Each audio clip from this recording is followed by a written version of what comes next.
just introducing the word new, you said, hey, I'm going to get pushback on this. The new Arizona State baseball. Yeah, there it is. The new. And and it went right along with, Dr. Crow and the new American University. This is a guy who is disrupting higher education. Right. Saying, hey, and the guy who came from Columbia and it came to Arizona State and has disrupted the whole thing. And you're coming in and you're saying, hey, we have some, and you're like at the Harvard of baseball. Literally, it's that kind of a brand. It's the Harvard of baseball. But the trajectory of it is just not good, and we're kind of resting on what it was. Right. And that brand, it's a great brand. It's a great brand. It's a great brand, but it's lacking real ambition. And by the way, we've got to disrupt it. And this word new, that was a disruption.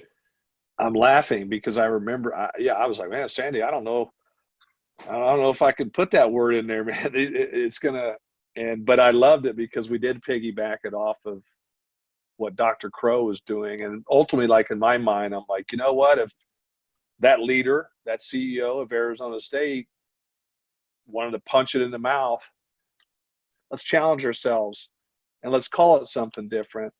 And, maybe let's deal with some of the kickback and the heat from saying, and actually it's been received really well. I have a recruit and a family say, they'll ask me a question. So what's ASU baseball like? Well, when I can give them I don't call it a recruiting brochure, I call it our business plan. When I can give them our business plan and say, you want to know what Arizona State baseball program is? Here it is.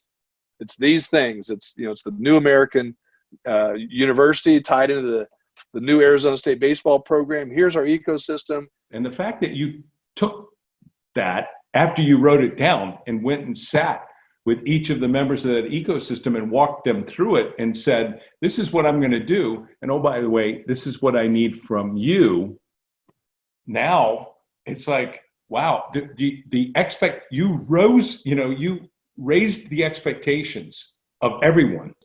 I remember us having the discussion about winning a national championship. And when you first said, I want to be in the conversation, I thought, well, he's hedging a little bit. But actually, it's a higher standard because you can win the national championship once. But if you're going to literally be in the conversation, that is a much higher standard. Mm-hmm. That says that we're putting a program and a pipeline and an expectation that we're always going to be in the conversation. My God, that is a high bar. If you were to rate, because how would your petri dish of Arizona State baseball, how would you say that it worked with the principles that you've been trying to and effectively teaching business people across the world? How would you say it worked in the athletic world? For me, Tracy, it was it was a bet on you, saying this guy knows what he's doing.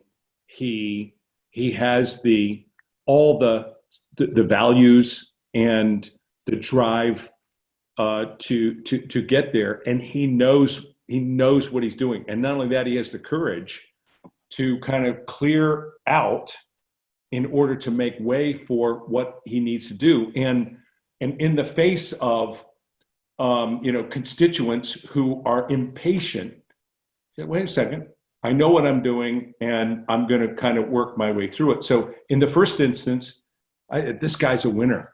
This guy's a winner. I would bet on you anytime. Anytime. Because all of the elements are there. All of the elements are there. And I think the future of Arizona State baseball is really bright. And if I had, and if someone, and the thing that's interesting is there'll be all kinds of people who are ready to bet now, because guess what? You're in the conversation. We can't rest on our laurels now. We gotta keep this thing going. So yeah, well, somebody set this ridiculously high standard of like being in the conversation for the national championship. Who is that?